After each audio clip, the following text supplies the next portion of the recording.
I selected the field of early childhood because I've always grown up around children. I'm the oldest of four, and I think even as a probably 6 or 7-year-old, I became the teacher of my younger siblings. My mom also ran an in-home daycare while we were all growing up, and so I was around little kids from the time that I was very young, and I knew I wanted to go into education and thought at first, well, elementary, and then once I started some practical experiences and got into a preschool in I think it was my first year of college, found that that was really what I loved and that was my passion and that's where I needed to be. My philosophy of education really centers on the whole child. It really begins with relationships, with parents, with teachers, with other caregivers in the child's life, and builds upon those relationships.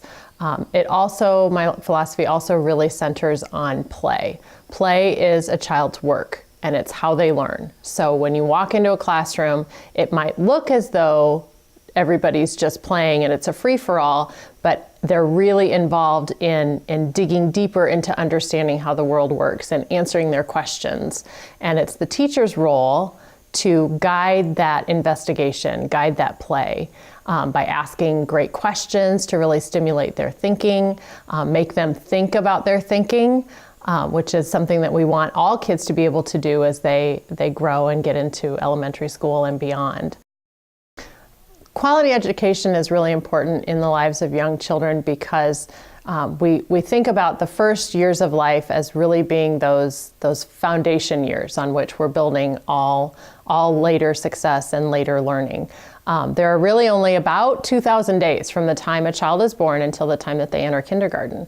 And that, while it might sound like a lot at first, there's a lot happening in those first 2,000 days. So we want to make sure that the kinds of experiences that children have in those early years really support their learning and support their development.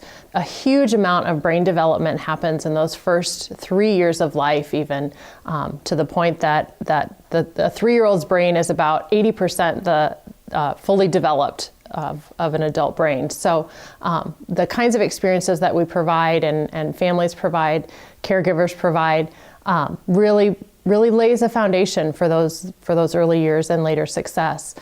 We want to make sure that kids have positive experiences and positive opportunities during those first few years so that we have really good, solid foundation on which to build later on. An important element of the teacher also is to really be intentional about the kinds of things that they set up for children to explore and investigate in their environment. It's important that they think about the things that they make available to them, that they're tied to, those materials are tied to the goals of the curriculum. Those activities are tied to the assessment and the things that they're looking for children to know and be able to do. And that really all ties back to the early learning standards of all of the things that we want children to know and be able to do by the time that they exit the early childhood years. And it's important that we also share that information with parents so that they understand that what their children are doing is not just play, it's they're really learning while they're playing. Professionals in the early childhood field can really promote best practices by really staying true to what we know is good for young children. I hear a lot from the preschool teachers that I work with that they feel the push down from kindergarten and from the upper grades that they're not doing enough to make sure that kids are coming into kindergarten knowing all of their letters and knowing all of their numbers and starting to read. And we know that those aren't necessarily developmentally appropriate skills for all children as they exit the preschool years. So it's important that we stay grounded in what we know is good for young children. We really look to those developmentally appropriate practices that we know are good and quality experiences that we want to provide. Staying true to being able to have children involved in play and actual learning through their play and being intentional about the kinds of things that we arrange so that they're learning all of those important skills. The cognitive skills, the academic skills are very important, and we're providing those in a lot of different developmentally appropriate ways. But one of the true things that we need to focus on in the early childhood years is that social emotional development. If a child is not able to control their own emotions and behaviors, if they're not able to appropriately engage in conversations with peers and engage in activities with peers, they're going to have a really hard time being successful in a group situation and being able to focus on those academic kinds of skills. The important traits that providers really need to have in working with young children and their families are, one is certainly patience, because things in an early childhood classroom don't always happen at the pace that you feel that they should. And when working with families, they're not always ready to make the leaps and the jumps and the advancements that you're requesting of them. So we really need to be patient and allow children and families to develop and gain these skills in their own time.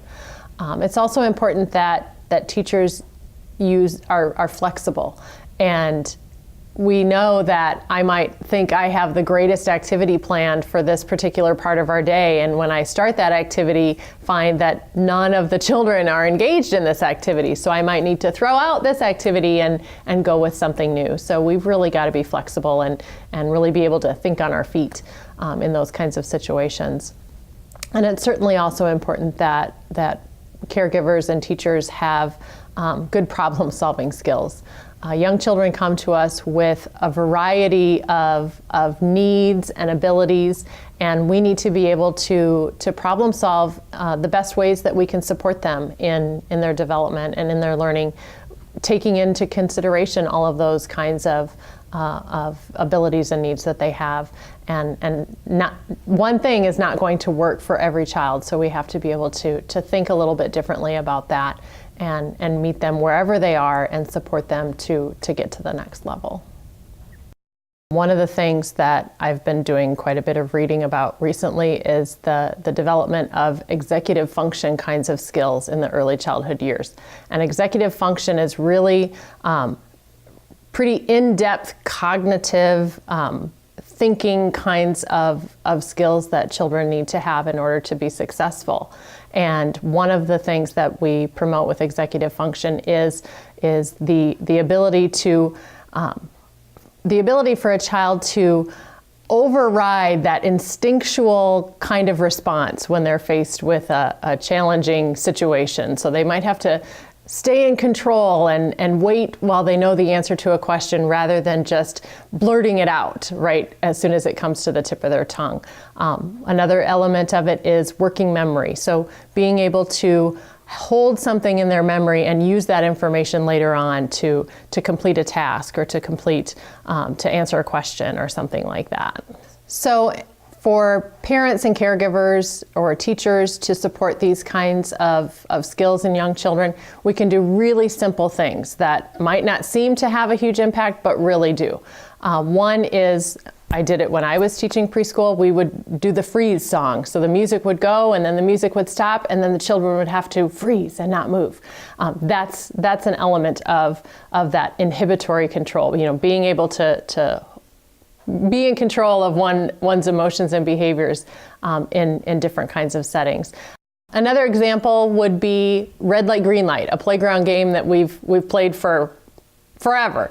That would be another example of an activity that would support those kinds of skills. Simon Says would be another one. And even to change it up a little bit with Simon Says, having kids do opposite of what you're saying you want them to do. So if you say you want them to touch their head, tell them to touch their feet. So changing it up so they really have to think about those things and really override that instinctual kind of response. When parents are looking for a preschool experience for their child, we really want children to have those quality experiences. So we want parents to be looking for programs that really have a great caring staff that support children's development and learning in a lot of different ways. It's important that programs have some kind of research-based curriculum that we know has an impact, has positive impact on children's development and learning. When I started teaching preschool many years ago, It was pretty much just whatever I thought was important and whatever I wanted to do. Now we know so much more about how children grow and develop and learn, that we really want to make sure that those kinds of experiences are being provided in those preschool years. It's also important that programs are looking at those early learning standards. And in Iowa, we have the Iowa Early Learning Standards. And it really is a consensus of stakeholders that say, this is what we want children to know and be able to do when they're leaving the preschool years and entering into kindergarten, so that we've laid the foundation for success. I think people should consider the field of early childhood because it is it's so rewarding to work with very young children. They have an eagerness and a curiosity and a fascination that just really, it's just amazing. They're so eager to have all of these new experiences.